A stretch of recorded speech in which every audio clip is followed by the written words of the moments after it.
बिस्मिल्लाहिर्रहमानिर्रहीम। अस्सलाम वालेकुम माय यूट्यूब फैमिली, कैसे हैं आप सब? उम्मीद है खैरियत से होंगे।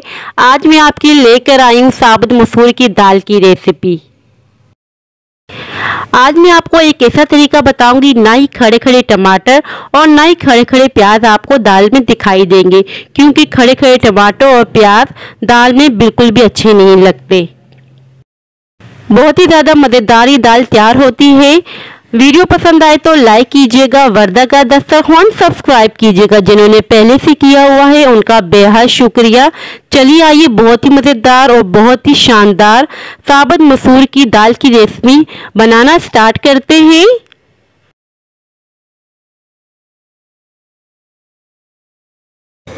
हाफ केजी मैंने साबुत मसूर की दाल ले ली है। इसे अच्छी तरीके से साफ कर लिया है, क्योंकि इन दालों में कंकर होते हैं। और अब अच्छी तरीके से वॉश कर लेंगे। ये दाल हम बना रहे हैं कुकर के अंदर। दाल को मैंने बहुत ही अच्छी तरीके से वॉश कर लिया है।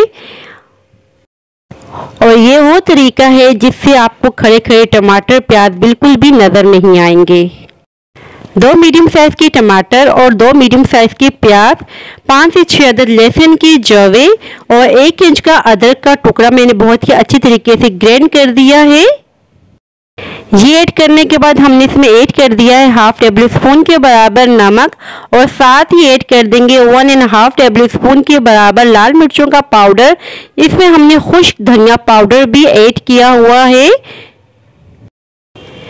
हाफ टेबल स्पून के बराबर हम इसमें ऐड कर देंगे हल्दी पाउडर। और अब हम इसमें ऐड कर देंगे पानी। 4 गिलास के बराबर हम पानी ऐड करेंगे। आधा किलो दाल है और 4 गिलास के बराबर पानी। अच्छी तरीके से मिक्स कर देंगे और अब हम इसको लिड लगा देंगे। लिड लगाने के बाद हम इस पे रख देंगे सीटी, यानी कि वेट लगा देंगे, जो भी आप अपनी ज़बान में कहते हो। फ्लेम हमने ऑन कर दी है। पहले 5 मिनट हाई फ्लेम पे इसको पकने देंगे।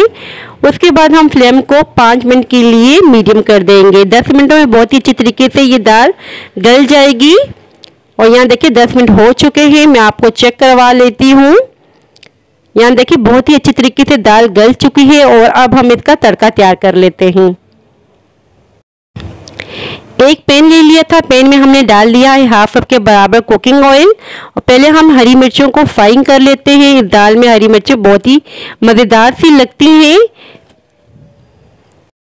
ये मिर्ची खाने में बिल्कुल भी तीखी नहीं होती। और अब हम इस तरीके से फ्राइंग करते जाएंगे, उलटते पुलटते हुए। बहुत ही एहतियात से कीजिएगा, क्योंकि काफ़ी सारी छींटें उड़ती हैं। जब भी आप कोई सी भी दाल तैयार करें तो इस तरीके से आप हरी मिर्चों को फ्राइंग कर दें। खाने का मज़ा दुबाला हो जाता है। यहाँ देखिए हरी मिर्चों का बहुत ही प्यारा सा कलर आ चुका है। इन हरी मिर्चों को हम निकाल देंगे और साइड पे रख देंगे। 5 से 6 अदद लहसुन की जवों को हमने चॉप कर लिया था। कुकिंग ऑयल में हमने ऐड कर दिया है। चम्मच को हम चलाए रखेंगे ताकि लहसुन के जवों पर बहुत ही अच्छा सा कलर आ जाए। हल्का सा बस गोल्डन सा कलर आ जाएगा तब हम फ्लेम बंद कर देंगे। यहाँ देखिए कलर आ चुका है। और अब हमने तड़का दाल के अंदर डाल देंगे इस तरीके से, और इसके ऊपर फौरन से कवर लगा देंगे ताकि इसकी जितनी भी स्टीम है दाल के अंदर ही रहे। 1 से 2 मिनट के बाद हम लिड हटा देंगे।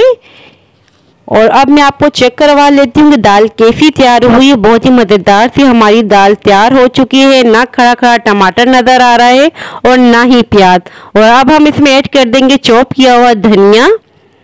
अच्छी तरीके से मिक्स कर देंगे। बहुत ही शानदार सी और बहुत ही मज़ेदार सी ये दाल तैयार हुई है। और अब हम इसे डिश आउट कर लेते हैं। कंसिस्टेंसी आप चेक करें। ये दाल आप सर्व करें बॉयल राइस के साथ, चपाती के साथ, यकीन करें बहुत ही मज़े की लगती है। मगर हमारी फैमिली को तो ये दाल पसंद है बॉयल राइस के साथ। लंबाई में कटा हुआ अदरक इस तरीके से रख देंगे और हरी मिर्च जो हमने फ्राइंग की थी इस तरीके से ऊपर रख देंगे। बहुत ही शानदार सी हमारी दाल तैयार हो चुकी है। सो व्यूअर्स, ये थी मेरी आज की रेसिपी। आई होप कि आपको पसंद आई हो। अगर पसंद आई हो तो लाइक शेयर सब्सक्राइब लाजमी कीजिएगा। दुआओं में याद रखिएगा। अपना अपने वालिदैन का बहुत ज़्यादा ख्याल रखिएगा। अल्लाह हाफिज़।